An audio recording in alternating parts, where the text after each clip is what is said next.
ஒன்பது கோளும் ஒன்றாய் காண அங்கு கற்பகம் என்னும் கடவுளின் மெய்யில்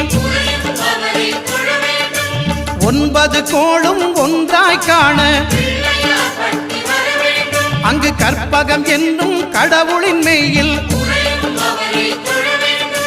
சூரியன் முதலாய் ஒன்பது கிரகமும் பலவித குணங்களை கொண்டிருக்கும் எங்கள் கற்பக தருவில் அவை வரும்போது ஒன்றாய் சேர்ந்து பலனளிக்கும்.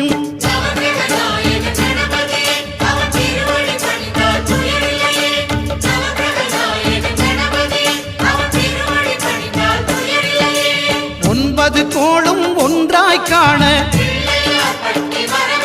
அங்கு கற்பகம் என்னும் கடவுளின் மெய்யில்